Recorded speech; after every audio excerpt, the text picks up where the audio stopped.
throughout this series. Well, there she is. Okay, so SKT, now with their 3 super strong champions they normally ban, still left open, Elise, Mordekaiser, and the Gangplank.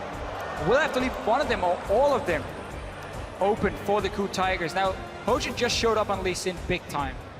Is that enough to make SKT say we don't need to ban Elise because he can do it on Lee Sin anyway? Maybe that's what they're thinking here. Because we would expect Mordekaiser now to be the last one, especially because they banned the Gangplank. Yeah. KOO Tigers should have.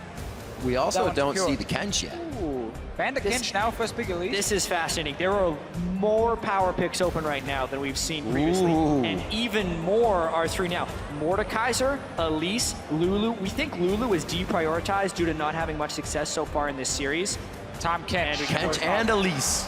Bring in the Alright. Kench. That's basically what SKT is doing here. Or do you take Elise? got? With Rek'Sai still on the board, I think you can trade the junglers mostly, even though Elise is still fairly For clearly sure. superior. I go Tom Kench, man. Yeah. They do too, I like it. Which means SKT will then go Elise and still have the option for Lulu. Only thing I would have seen change from the KOO Tigers is instead of maybe banning the Rumble, obviously because the CD Fiora ban, they're like, okay, we want to keep target top laners.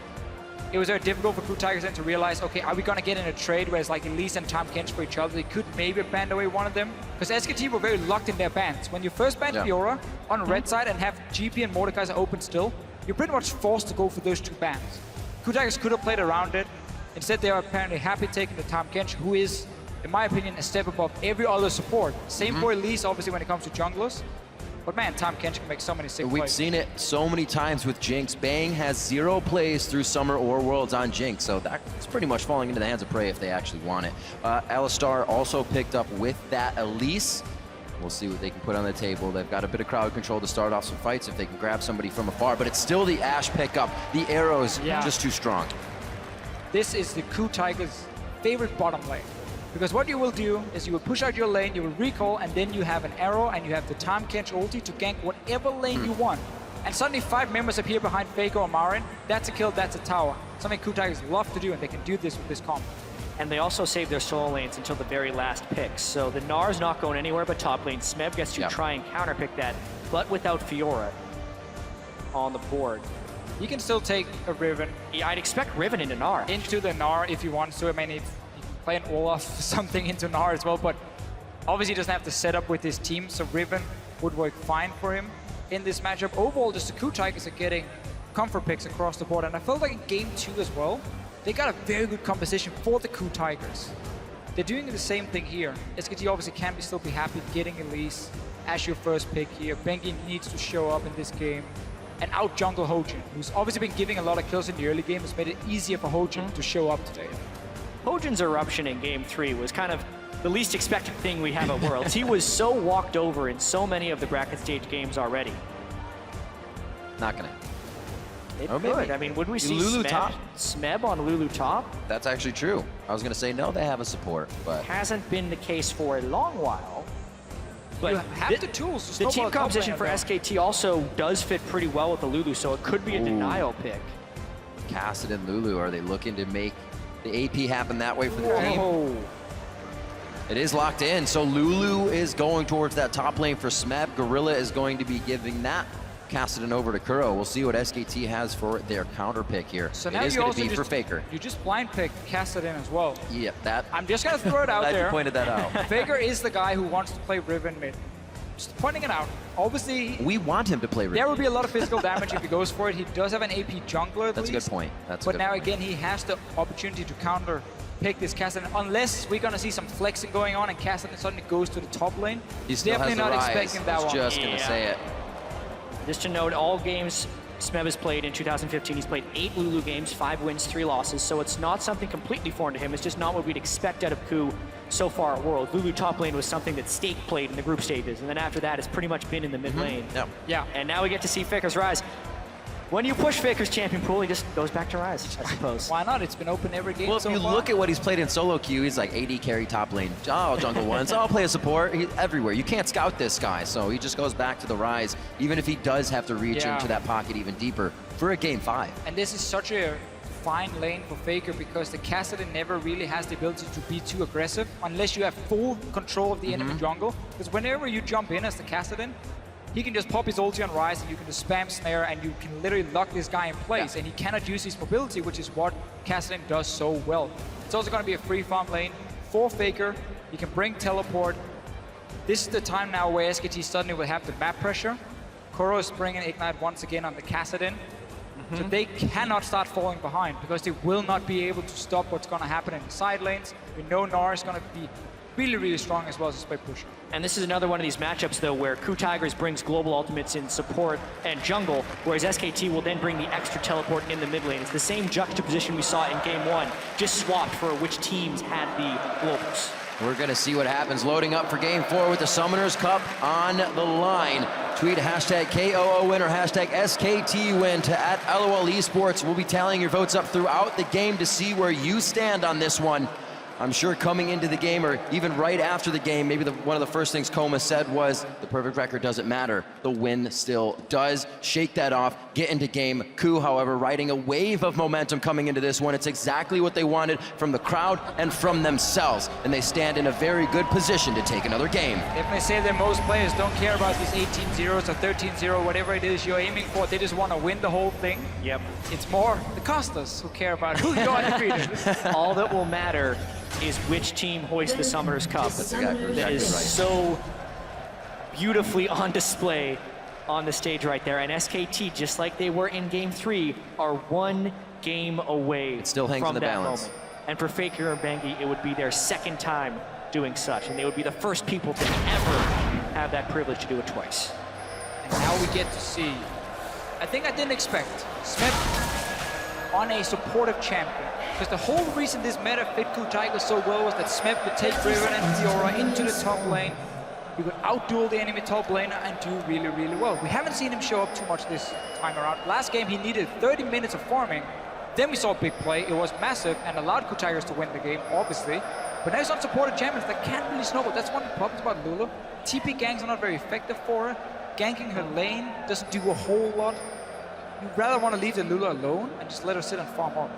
It's true, and actually before the last game, it had been a really long time since KOO Tigers had defeated SKT. I mean, you mentioned the summer split that they were 0-4. Yeah. They were 3-0'd in the spring final. They were 2-0'd Yeah. later on in their second best of 3 in the spring split.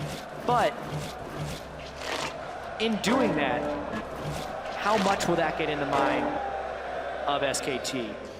They need to be able to bounce back. Speaking of records, the last time SKT even dropped one game in a series was in August against Naj and EM Fire, so it's not something they're really used to right now. You can see KOO's momentum wave flowing right into the crowd as they wave around the Mercedes-Benz Arena. SKT has done this before, where they leash for either Bengi or Marin to get him quickly to level 2, and then he can go to his lane, and he kind of has a small advantage. You see him get the Grump now. It got delayed a little bit because KOO Tigers invaded, and that was very smart. And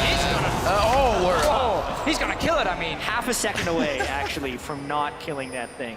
They know he's going to be recalling, so Smeb will be able to make it up there level 2. Yeah. Either of the bottom lanes actually gain experience off that. And Smeb can run because he started on top side of the map. It's very important in these matchups here. If you start on the top side as a jungles and top lane duo, taking that camp, get level 2, even got blue buff on the side of Smith, you can run up there and save your teleport. Because Marin had to do this play around the Grump, wanted to try and rush it down and then TP it up. He's now down a summon as well, and that's going to be key when it comes to poking away. You can always go back to the turn. And even though Smeb has been performing so well on carry top laners, it's not like he hasn't been effective on utility or tank type top laners in the past. 5-3 this year on Lulu. He was a good Maokai player. He was a great Gnar player. He can still play those styles. It's just more throwback for KOO Tigers and kind of a mix of the old and the new with this team composition. A lot of Korean players, when you're on Incredible Miracle, you don't really perform too well. But when you leave, a lot of players tend to do really, really well. Smith is one of the guys. Didn't have much of a name before he joined the KOO Tigers. And then slowly but surely got better. Was actually considered one of the worst top laners previously, so a very big step up for him. We heard the Korean casters saying it was almost impossible that SKT themselves slumped, but each player on KOO Tigers has faced that individually and then come back to be fantastic players here at Power Worlds, aiming for the Summoners Cup. And this game will also be so much about how SKT can recover from the early game. You can see Bengi missing his cocoon on the Scuttle Crab. Not the best start, losing some early pressure there because that revealed him to Gorilla and Prey as well. SKT really needs to kind of reset, make sure they're safe in the early game, and then make KOO beat them. Have to keep an eye this game if they do kind of forego the sight stones again, use the hawk shot, get their vision through different means, or if they go back to kind of a regular play. The aggression they had last game took SKT off guard, but I'm sure SKT's ready for that another time. Yeah, for sure. They've been talking about the first 5 minutes. We haven't seen SKT rush into the enemy jungle all of a sudden and take a stupid fight. We just saw a jungler miss on the wrist cutter. Much more patience. That was about it. That's about the amount of action we have seen so far. So it's a lot slower pace now for SKT. There is a lane that's going to be annoying for them. I always liked Ashe into Sivir because of the fact that you can just constantly trade her with her. It's very hard for Sivir to trade back these quick trades. You're just going to boomerang you step to the side. But when that happens, Tahm Kench will eat the Ashe. Then suddenly the trade damage is really going. There we go. Thank you very much, by the way, KOO Tigers, for showing it. So you can have these very quick trades. Exhibit then A. you get that level 6 and you can start making plays across the map. Well, wave kind of sitting in their favor here, if there any is. Jungle pressure down bottom. Hojin is there, but there is going to be no presence of Bengi as the wave kind of crashes in and starts to build. Yeah, and there was a slight early edge in that lane for KOO because SKT did try and pull for Marin, but we're not seeing the fruits of that labor in any of the lanes. The top lane is still losing to Smeb, although it is small, and then Prey and Gorilla, even with the wave being in their turret, were up about 8 or 9 CS, so nice stuff all around. Hojin, though, he sees, ooh, it's a pretty risky invade. Bengi just pulled off. He moved it on his own. Castling couldn't move down. The lane was pushed in. Gorilla and Prey down here is having control to 2v2 as well. They could easily have collapsed on Bengi, but they didn't see him before it was too late. He got very early side stone. Has a few deep wards down. That's going to be important at least, so he gets away with it. Yep. That could have been very, very risky. Smeb using that blue buff as much as possible to make sure Marin stays down, activating his Gnar off the minion wave as well, so he can't get pressure, but Marin just dodged, didn't take too much damage. Another condition that SKT will have to fight under is that Gnar bar. We'll see how they get around that once the time comes. A very early sight stone for Bengi to get more vision in. Looks like Hojin was towards the mid lane, but Faker go back, so they're not going to get anything out of it. low on mana. Not in a great spot. He's been pushing with that blue buff. Without it now, he gets himself out. The repel does not hit. That's exactly what Smeb needed to do right there. So often you see Lulu's greed and not successfully flash the cocoon away there, but he knew he couldn't speed himself up very well. You knew he was low on mana, and it's just, aside from getting caught in the first place because you're pushed up at 6.5 minutes without wards, the gank escape was perfectly done. A little bit annoying for Bengi as well. He knew the minion wave was coming. He's like, either I fire the cocoon now, or the minion wave will arrive and I can't do it, and he can hide behind them and so on. But pulling the trigger. Well, that flash is down. Bengi wants to at least get coverage up here, or since Marin is pushed up pretty low health, they want to see if Hojin's going to make a move. Hojin, however, likes to counter gank himself, so make him up here very, very slow. Not get himself in any trouble. Actually goes down bottom, knows Smeb is safe. He's going to get some vision of his own inside the jungle. This is a little... He's knowledge. This is a little bit more of the bracket stage Hojin that was looking ineffective. He's wasted a lot of time so far in this game. Not only in the bottom lane beforehand, when the ward is spotted him by Bengi, so before the darkness in place, he canceled his recall, cleared an extra ward, went back to base, and then a very late counter gank attempt in the top lane when Smeb really couldn't have even been died since he just teleported back to his turret at absolute full health. So some inefficiencies coming up. And as soon as you show yourself as a jungler in the early game, you give so much information to your team. Because okay, he's top side, suddenly it's open for you to go into the enemy jungle on the bottom side. If you want to reduce some of the rewards, you can keep control that way. So whenever a jungler wastes time by showing how they can stream map, it ends up costing more in the long run. Because of their vision, you lose.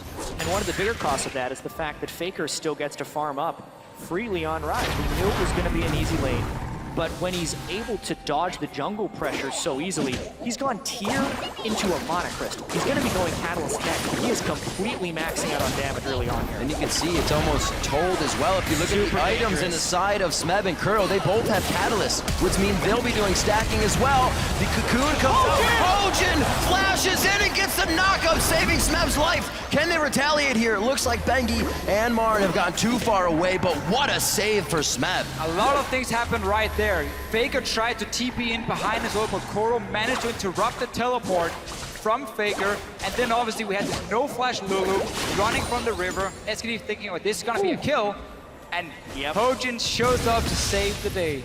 Everyone had to do the right thing to avoid dying there, which is a little bit dangerous. Flashes were blown in the mid lane as well. Looks like Faker and KOO went hard, so there's no flash for this. Hojin in a real bad situation with the last bit of mana. Faker takes him down 2v1. This was one of the problems we mentioned a little bit in Champ Select, how Kassadin in the early game with the Catalyst, he can't really burst down the Ryze. And then whenever you jump in for any fights, Ryze can just turn it around. I figured there wouldn't be any fights right now. You're going up against Faker, charging things up. Of course he knows how to play that, and it's a tell to have two Catalysts to say, we want to hang. And it remains to be the greatest mystery of worlds, how Faker's the only one playing Ryze in the mid lane. But So true, it really is. We're learning more and more about why that's the case. It really feels like he's the only one that truly understands Ryze. Because that was easy for Faker. He burned Ignite in a 1v2 and got an easy kill. And Flash was already down from a 1v1 that they just had as the teleports went towards top, so. Yeah, really bad Playing game it by very Hogan well. and KOO there. So KOO Tigers in the last few games, on average at 10 minutes, they were 1,084 gold ahead of SKT. This game, we have not seen the same SKT Telecom run in head first and just risk losing members, giving up kills they shouldn't have in the early game. They're playing a lot slower. Bengi's been getting some deep wards, and this time around it's SKT who has the lead at 10 minutes. We also know they have the better late game shot calling. Yes. As a team, we have seen that now. Suddenly it's looking a lot different. Very controlled from SKT, not trying to get themselves into crazy engages behind tier 2 turrets at the start of the game. Already setting the pace that they want and that they can control. Yeah, and here's what SKT is trying to do. They want Faker to scale up a little bit more into a Rod of Ages. They want Marin to stack magic resist so he's nearly unkillable by the Lulu and Kassadin. Those are two very low sustained damage mages, and Ashe doesn't do big damage until later in the game. They're gonna fight him mid though.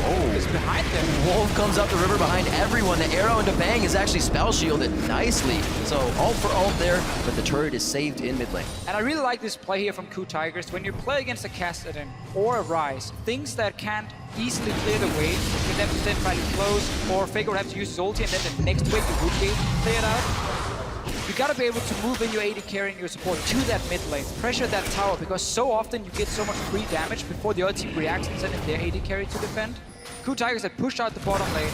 We mentioned how with the Ashe and Tahm Kench, they can have these globals to move to the other lanes, send them straight mid lane, get a lot of damage before Bang reacted, and SKT has to fight them to stop the push. And this is where SKT plays the best. So many flashes were blown from Prey and Gorilla on the last fight. They know they're safe to do this, and they start taking the advantages little by little. Hojin gets pushed out by the ultimate of Faker in the mid lane. He actually should be okay here with the blue buff. Room Prison back on the KOO, and everything is safe. Again, Dragon number 1 goes to SKT. Really easy Dragon 2. Smeb didn't have the teleport up in the top lane. Faker's beginning to manhandle this mid lane.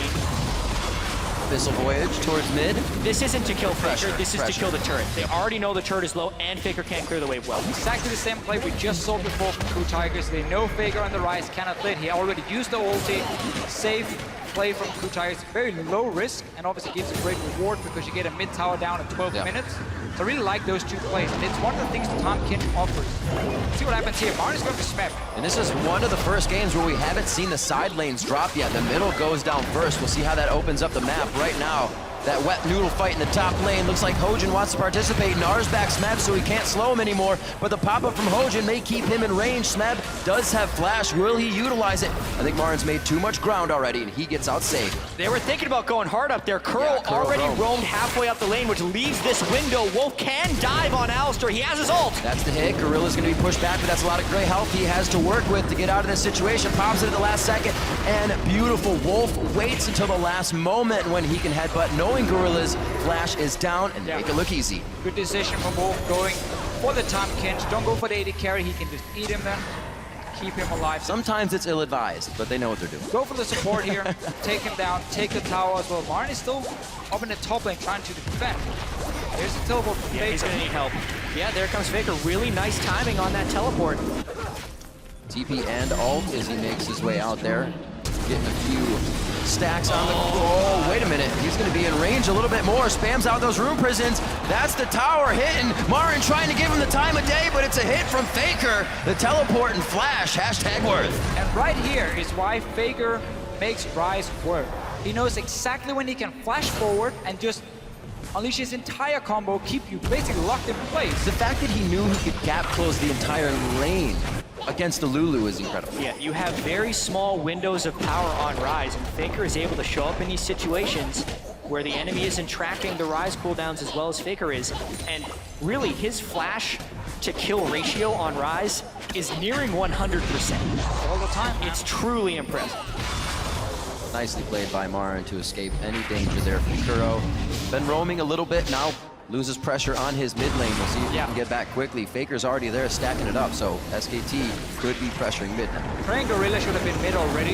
Now they end up having to use the ulti in here. Let's see what happens. Oh, hello, the AD carry of Abyssal Voyage. Gorilla and Prey come popping out as Hojin on the other side, and that's going to call Marin down, so a little bit of a fight in the mid lane that nobody wants to take until everyone arrives. When you play with a Kassadin, as soon as the laning phase seems to be over and we have these roams happening, skirmish all over the place, you need to get that Kassadin away from the mid lane. Because again, he will not be able to defend if SKT groups on him.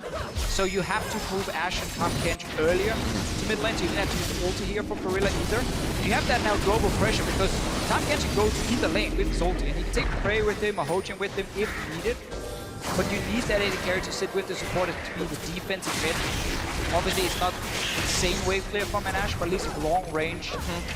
Bang now gets a lot of time upon it because KOO Tigers just had to move Kassadin top, then move AD carry mid, very delayed. They were constantly a step behind, and that's what SKT has used. Exactly. Kassadin Ashe, when you compare that to just to Sivir and Ryze. Ryze and Kassadin, Ryze would actually have a little bit better wave clear than the Kassadin, but Sivir's much better than the Ashe. Yeah. They're playing the pressure game. This is the game that SKT had a huge compositional advantage in Game 3, but then we're getting picked off too many times. But the conservative nature of what SKT is doing with the windows of aggression is more the SKT that we saw in Games 1 and 2. And you're gonna see SKT move Ryze down to the bottom lane and then keep the Sivir in mid lane. So you now have 3 lanes basically pushing for you.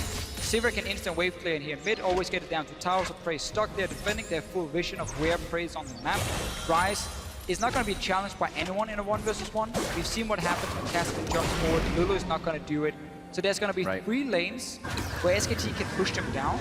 That means they can be proactive outside of KOO Tigers trying to fire an arrow and surprise them. But then SKT should be in a position where they push up the wave, we can see it happening, and react to double teleport themselves.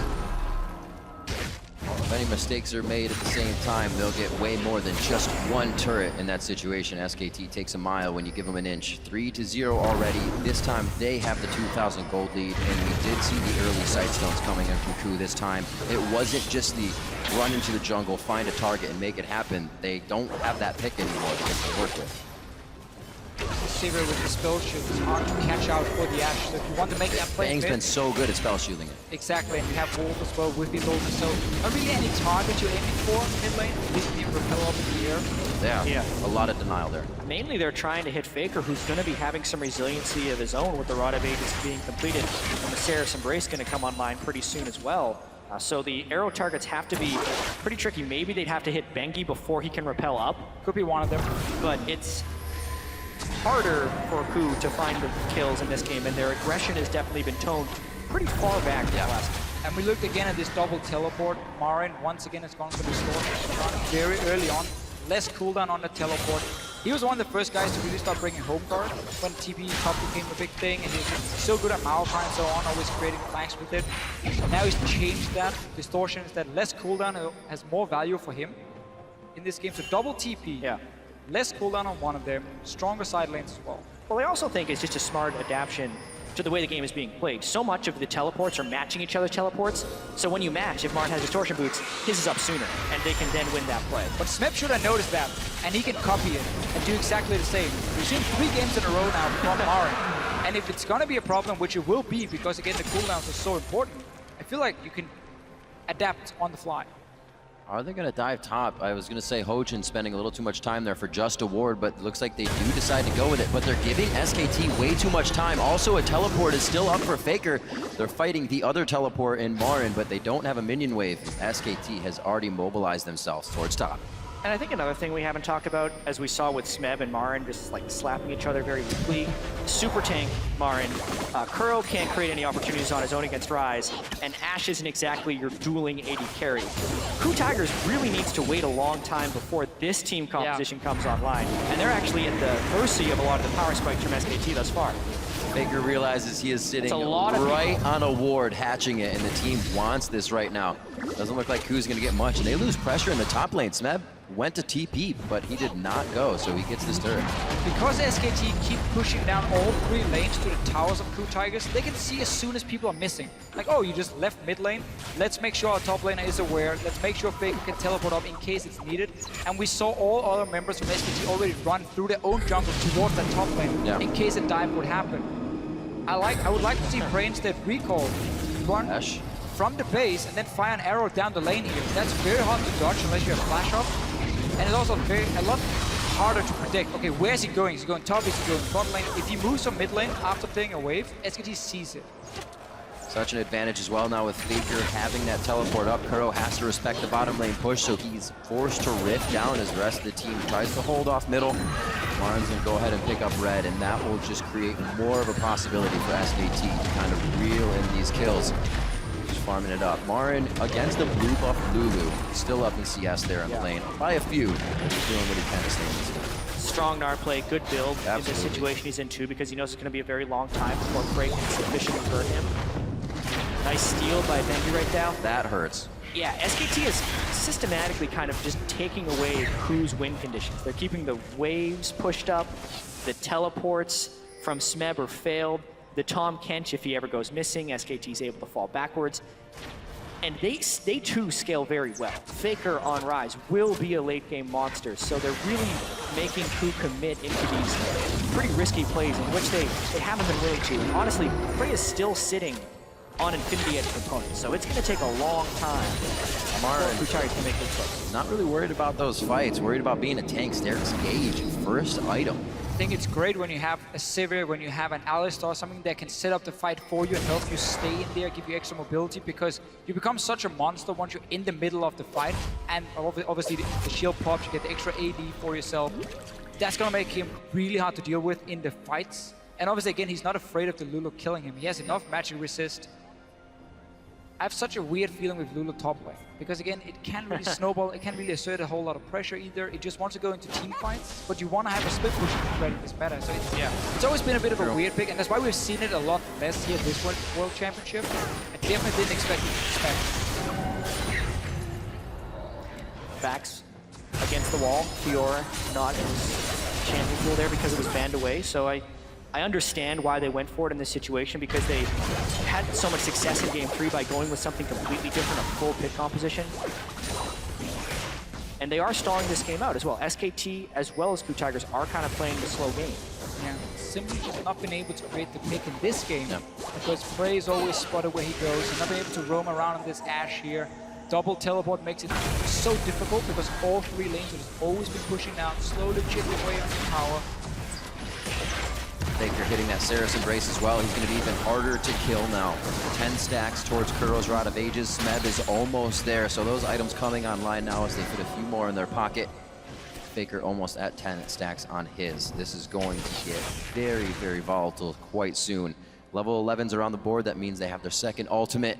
Dragon is going to be up in a minute 40. It'd be a perfect time to get more summoners or ults out of members of SKT here. 22 minutes in, it's a 3,000 gold lead for SKT with 2 dragons already in their favor. Yeah, and this could turn into a 3, 4, maybe even 5 dragon stall game for SKT. It'll be really interesting to see when KOO Tigers tries to contest the dragon, because they really haven't been in strong position to do so.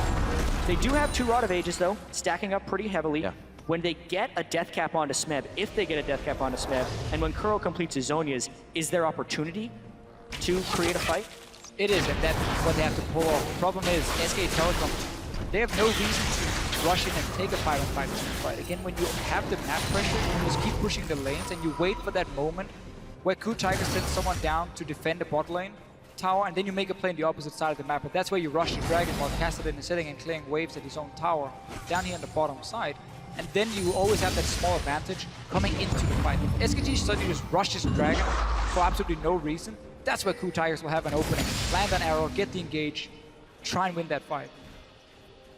Seeing how SKT could play this one. Marin in the top lane, looking to build that bar.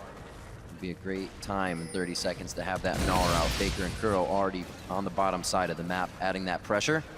With Dragon coming up, you can already see Gorilla kind of waiting in the middle of both top and mid.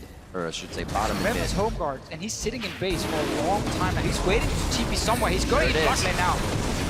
Just going into the river brush, but it's Oh going to be my KOO God. getting dropped immediately. How did he even think he could take that fight? Sarah's Embrace wasn't even used by Faker, and they're ready to keep going for the fight. Gorilla chomps up Smeb as his teleport comes in. Prey gets caught way off on the wing here. KOO was not ready to take any sort of fight. They thought it'd be a single 1v1 with their TP being the advantage of the bottom lane, but they have been turned on their head for this engage. Marin, no red buff, just the slows from the boomerang, but it looks like KOO is able to stave off any more deaths. 2 for nothing there for SKT.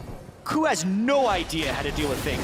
That is the thing that is losing them this game. 4-0-1, 100% kill participation, and also 2 of those kills were 1v2s, and he didn't even have to burn flash while killing them. This is a big misplay by KOO to be walking in range of Faker when he's capable of doing that. Faker has complete mastery and knowledge of what he can do, and you can tell KOO has none of that knowledge. I just love this matchup here.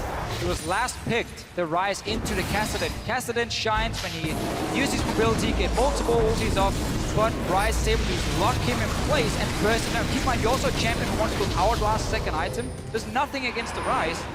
He just got completely destroyed. Tom Kench was trying to come in for a larger flank. That's why the Castion engaged. Oh, yeah. He was interrupted on the other side of the fight. They had Homeguard TP coming, they had Tom Kench coming, everything was set up. But you need to get that arrow in first to stun that Rise, because we see what Faker can do. The amount of damage he's pulling off already. Can't let him freewheel like that. And again, a game they're building, the face of the mountain Foley, it looks like on Gorilla. Merc treads around, so they have what they need in magic resistance instead of building that Aegis. The locket's already completed for Bengi. They're not worried about any of that AP damage, so Faker can still wreak havoc on these members of KOO. It's not looking good, and we've said Faker, Playmaker really hasn't been here this world. He's just waiting for the finals place. I think he's been having a great final so far. That's what happens here. Gorilla, He's caught. The gray health is there, flash over the wall possibly. Doesn't even get a chance to gray health on that one. A good crit from Bang and the execution from Bengi.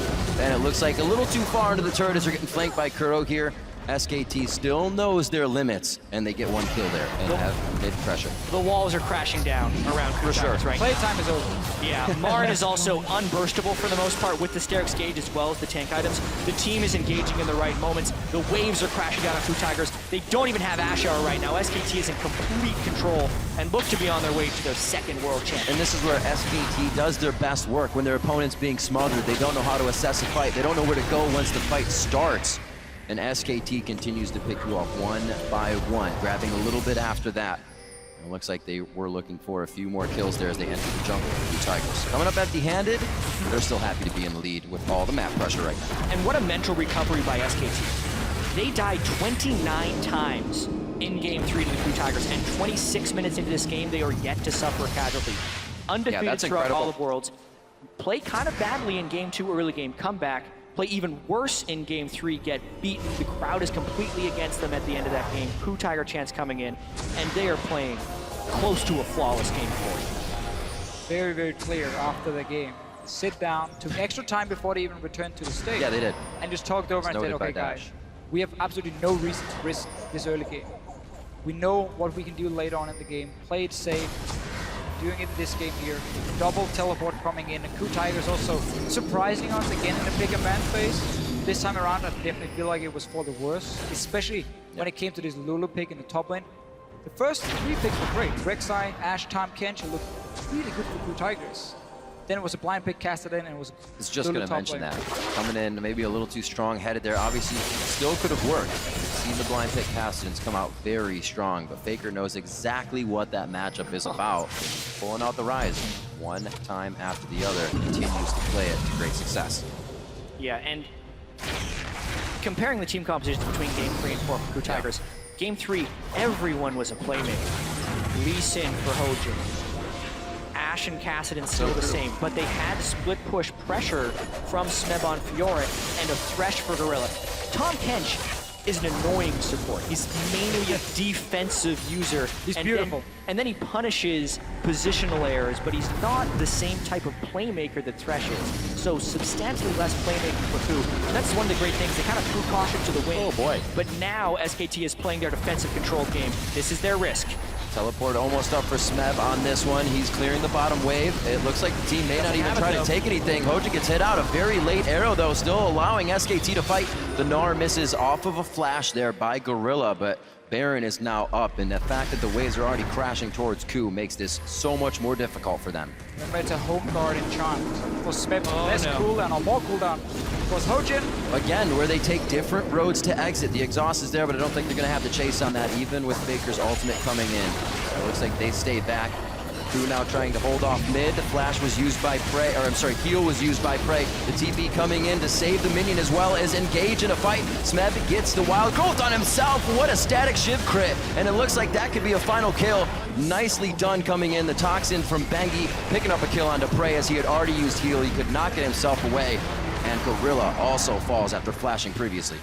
And SKT is going to take a lot after this one. The wave clear is gone for KOO Tigers. They had to go back to base. They have Baron buff and 5 people alive for SKT. How hard did they push this in? They don't have many waves pushing the side. It could be towards the top before Prey and Gorilla get up to get that second tier turret. They have a pretty good minion wave halfway there, but I don't know if they'll have time. Maybe they just have too much money to spend at this point. 11.5 thousand gold in the lead right now, and still a flawless game of 8-0 as we just hit 30 minutes. Yeah, no reason for SKT to risk anything. Just go back, return out here, take another dragon, and get 4 for yourself. And really, just the way they've been sitting in this 1-3-1 as Marin is trying to run away, Hojin comes in. Bit of a hop. The whimsy from Smeb could get him there in time, but it's all about KOO being there. That'll take him a lot more time. This gives SKT time to move out on the map. Marin staying alive for quite a bit. Yes, it's going to go to KOO, and I guess SKT did not get too much out. Thought Marin might make it a little farther, but that was a good pickup. First small sloppy mistake we've seen in this game from SKT. Yeah. Marin shutout. Just being a little bit too greedy for trade, I think, against Smeb. He's getting Baron off of one member. Very good here for KOO. But still quite a bit of Baron to be used by the rest of the team's Faker to the bot lane, but he's got to be wary now. Yeah. He does not have his teleport up, and you can see. And I'm looking at this Ashe pick here for Prey. Normally he's a fantastic Ashe player who's able to set up a lot of picks for his team. That's 4. Obviously one of the reasons KOO Tigers value it so highly. But what SKT did in this game, that was very smart. First of all, Sivir, who can spell shield the arrow. Ashe, Alistar, who can obviously pop his ulti. We talked about the Elise, who can repel up into the air. There was no easy target for Prey to hit. We mentioned this earlier. There's no easy target for him to hit in the mid lane. And that's normally how you stop a 1-3-1 with Ashe. You say to the other team, if you split up in side lane to be hard engaged mid and you die. They're setting up a play. This has to work. This has to work. Faker onto KOO. We've seen this before. He dodges out. The minions in the mid lane gave him a bit of vision here, and it looks like he's going to be able to stay for the full fight. Hojin gets eaten up, and they're trying to get out of this. A cocoon right across the mid lane could keep someone in range, and it's going to hit Gorilla. That's going to be the fly-in from the rest of the team. The Grey Health and Wild Growth is on. Everything once again for KOO being used in defense when they want to try and get in offensively. And this is more push power coming in from SKT. A minion wave already prepped towards the top side. They're going to be able to do a lot of damage here. KOO literally threw everything they could at Faker there, and they didn't even hit him. Nope. With a spell at that fight. This has been strangling from SKT. They're completely starving out KOO Tigers and just putting their stamp on this world champion. Definitely angering the beast with that loss. SKT coming out much stronger. Maybe this is the Pandora's box. We see a Raptor cloak on Wolf as well. They're going to be going for the turret. That's going to be an inhibitor. 45 seconds onto KOO. Gorilla just came up. Does KOO have what it takes to keep their dreams alive for the Summoner's Cup? And it looks like SKT may give them some breathing room here as they start to back out. They want this one methodically. They are not making any mistakes. Oh, Wolf goes in. I don't know if the team was fully on board with that one, but he does save off any re-engage as well from KOO. Same again for SKT. There's no reason to risk anything. We've seen some of the other games. The team got a little bit too greedy, overextended, ended up dying. Not in this one, outside that one misplay Marin made. It's been a perfect game almost. And a surplus of items now coming out from the side of SKT. We talked about the spell shield. Bang, if he misses it, he also has the Quicksilver Sash. Now Faker's got his Rabadons on top of everything else. Deadman's played on the Sterix Rage and a Banshee's Veil in the top lane. So many things to help them mitigate the crowd control in KOO's fight. It just seemed like KOO invested everything onto the fact that they could always engage with Tahm Kench and Ashe, so they didn't need to bring double teleport. They could stop these fights. But then they didn't realize how many members of SKT could avoid getting stunned by that arrow, and suddenly the 1-3-1 was going to be a thing. Double TP. there's just been no answer for Tigers. It's so hard to play against, especially get the massive lead early on, which they did. Yeah, and I mean, this game, if SKT closes out with this 13,000 gold advantage, is almost classic SKT. It's exactly the way they want to win the game. Nothing incredibly flashy. Faker dominates the opposition. Yep. They still make smart plays after that. They rotate around the map properly, and they just systematically starve out the opponent. KOO Tigers, last stand, 2 inhibitors down. Here SKT comes. On the hunt, goes in. That's going to be Hojin in a real sticky situation. He goes down, a full 3-man Gnar ultimate. That's going to be smacked down now. Eyes onto the AD carry, but the support hits. It's going to be KOO out safely. Prey, however, has to run away from his base. SK Telecom looking to take down the final Nexus turrets. It does not look good for KOO and his team. KOO Tigers are falling. SKT will be your first ever 2-time world champions!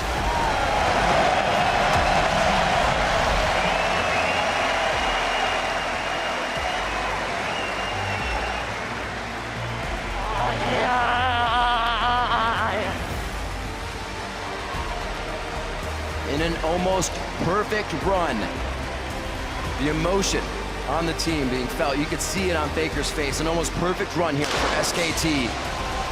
Thwarted one game, but come out the victors and get to hoist the Summoners Cup a second time. Faker, Bengi, and Koma, the repeat champions here. And if Faker's legacy wasn't cemented enough, that last performance on Rise, he made it look easy. Faker, playmaker. He showed up, especially in the last game, had a good final overall.